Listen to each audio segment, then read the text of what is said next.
We all feel the pressures of modern day living, the incessant din, the driving, the deadlines, and Christmas just around the corner. Sounding like an episode of The Grumpy Guide? Well, how about the opportunity to switch off and live as pioneers for a weekend, with views to die for, the outdoor dunny, frogs in the creek, and importantly, no telly. Never despair, just such a place is available. The ACT government is opening the doors of one of the region's oldest homes, a tiny cottage originally built over 110 years ago. Nil Desperandum could be yours to rent at a price. Craig Allen reports.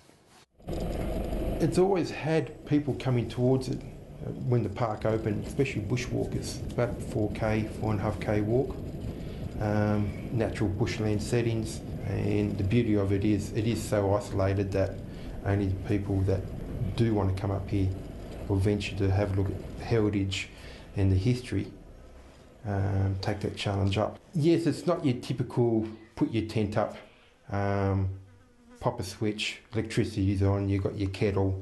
It's basically you bring everything in. We do supply the camp beds and firewood, that's it. A roof, and it's basically planning on the visitor's side to bring everything up. It is a premium payment, but it's the experience that you are getting, which is the beauty of it. Being here at 9 o'clock at night and you hear the wildlife interact with each other and the water, it actually becomes quite deafening.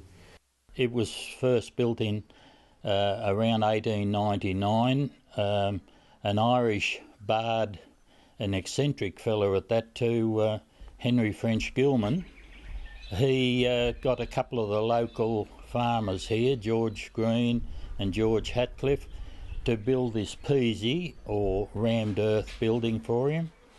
He lived here and worked the farm for quite a while, but a lot of the time he was in court in Queanbeyan.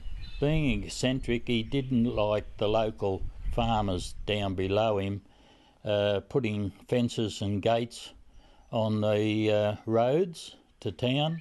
So what he used to do was leave the gates open, and when that wasn't successful, he used to take the gates off the hinges and throw the hinges away. There's quite a lot of these sort of places scattered around the ACT and adjacent New South Wales. I think this particular place here has probably more history attached to it, and different sort of history than probably all the others put together. It was a long time since a fire had come through to 2003, so there was a lot of litter up in the mountains there, and that's why it was so ferocious. It was just cruel to watch what it was like. But to come here and just see what went on up the backyard, there was trailers and farm implements, and there was nothing left of them. The only thing that seemed to survive was the toilet, backyard toilet up there. But it was terrible, terrible. It was totally devastated. It would have been one of the worst feelings coming up Hurdle Creek and looking what the destruction would have been.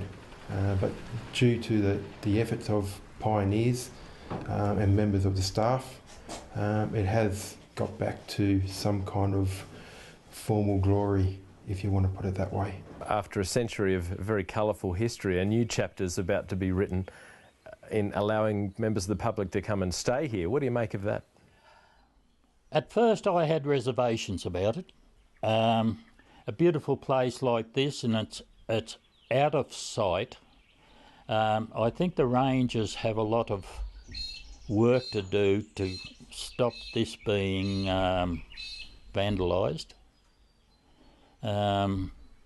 So I have reservations about this place being let out for weekends.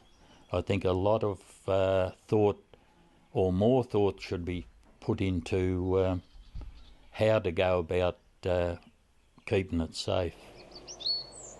Thank God the government put a lot of money into it initially to get it to this particular thing, but I'd like to see it kept like it is now and hope that it's not vandalised. And if you are interested, bookings can be made through the ACT government website. The cost is $130 a night, along with fairly hefty key and maintenance deposits. ACT government staff will closely monitor the use of the homestead and its surrounding areas for any environmental impact. The site will still be available for bushwalkers. Thanks to Craig Allen, not just for that story, but for all his support to me and this program over the past 6 months.